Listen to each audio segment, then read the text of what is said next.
Why the fuck does every Swede choose Wraith? What is it about her that makes all the Swedes of the world fume with allure?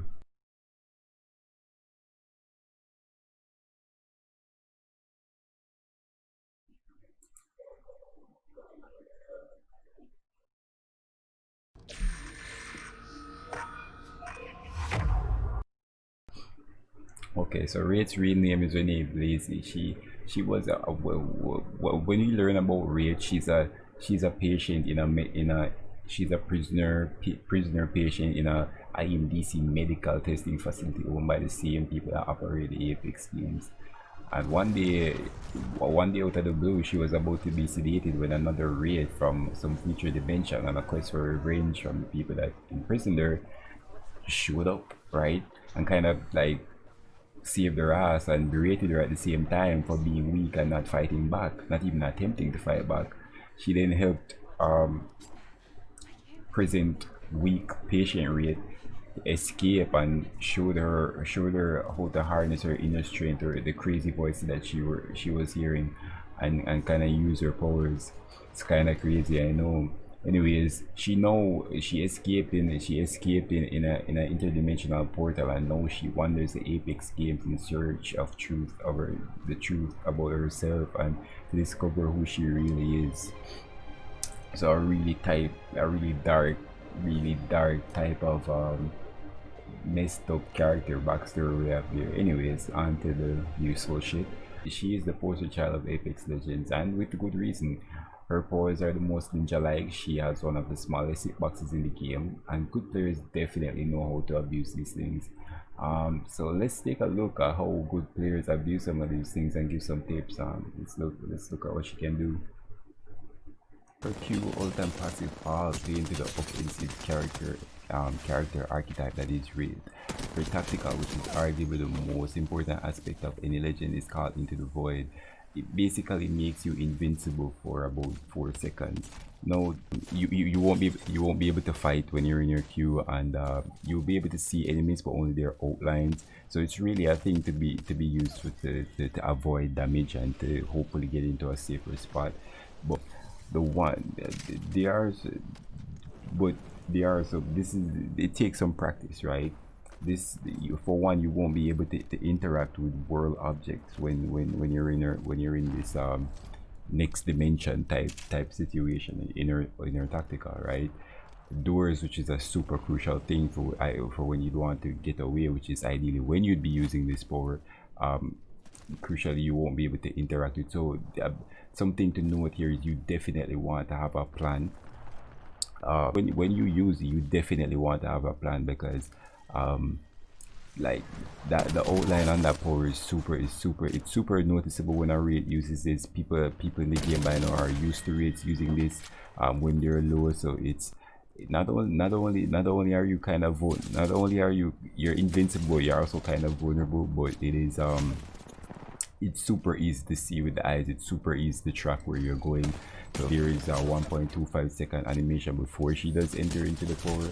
So this can mess you up a bit, because if you just panic queue or panic use it, then you probably won't have time. You probably dead. You probably take too much line of sight as much as you can. Break line of sight as much as you can to get off that animation, then have a safe road that you're escaping to. So somewhere you have to climb, somewhere behind your teammates, anywhere where that's just a safer position. But that's your tactical. Now, in terms of our old Wraith's old, which is called dimensional rift or interdimensional rift, creates a portal from one part of the map to another part of the map that anybody can travel through. Now, this is especially useful when you and your team are in a really tight spot. The ideal where I've seen this used the most are in places where I've seen these be the most useful are when you and your team are in like a really tight spot, like you're trapped between two teams, or you're trapped in a house, or you're just in a really bad spot because you were in some fight and now there are like 10 different teams around you fighting, and so you're in a really bad spot where you don't necessarily have the greatest idea of where everybody is.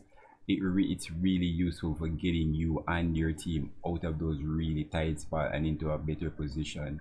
um and also, as you can imagine, this plays huge into the meta of a battle royale, right? Because especially in those crucial end game moments where you and your team and it's you and your team and you need to not be sitting ducks, right? This power is truly what earns Wraith her reputation and spot as for now anyways, a permanent meta character for the game. Because and just imagine it's just like your it's last circle, or like second to last circle, are about to be ending, and another enemy team has such a better position than on you guys. Then you only have one way to run, right? Or you only have one place that you can get to. It's much better to have one Wraith running out there with this portal, with that speed boost, that can get to a spot, than having three guys run just straight out into guns that are possibly trained. So this power is super useful, and it's definitely what earns Wraith her spot as a bona fide meta legend in Apex. So some tips. Now on to some tips for ult. The first and one of the most useful tips I found for ult, obviously, you know, besides like the obvious thing, which is to use it to get your team out there, or to use it to get to get a really bad spot, is using her ult and her tactical together for a really nice get out of jail free the fuck card, right? Like, there's just no other way to say it. That combination of her tactical, where you're invincible, and the speed boost, and their ult, which gives you the speed boost, that combo just makes for like we spin the win. Like, there's just no other way to say it. For at least for the first 4 seconds where she is invincible, you will essentially not be able to do her any damage while she's moving as quick as any character in the game, quicker than any character in the game essentially. And so she'll be able to get herself out of some really tight, she'll be able to, using those two in combination, you'll be able to get yourself out of some really tight spots where you should genuinely be dead, and get yourself to safety. Alright, so this next Wraith tip will save you a lot of time in games if used appropriately. Something that happens quite often in this game is one of your teammates will get killed in a fight, right? And ultimately you win the fight. You and your team are fighting, one of your guys gets killed, but your team wins the fight. Alright, so you grab your teammate's banner and you go to the red beacon. What will happen is, quite frequently other teams will see the red ship coming in and flock to your poor defenseless teammate like flies. Oh my god, don't I know the life. More often than not, this kind of results in your weak teammate dying, or you guys die trying to defend him and end up down a man, which ultimately leads to you having a big macro disadvantage and losing the game. So what you can do is, if you're reviving as Wraith, is as soon as you call in the ship to get your teammate, leave a portal on the ground where your teammate will fall, and lead it to somewhere where you guys you and your team, or and the rest of your team, you're set up with an advantage for anyone that should push your teammate. That makes it so when your teammate falls, as soon as he falls to the ground, even if he does take some damage, he'll instantly be transported to another more safe location. I can't tell you how many games I've seen lost because of macro disadvantages like this. So this is a tip that will really save you guys. Do it habitually if you raise as Wraith. The next tip is one I just had to squeeze in there, right? Since so many of my Wraith mains and future Wraith mains are gonna be like solo sweats, because that's inherently the type of players that me and Wraith.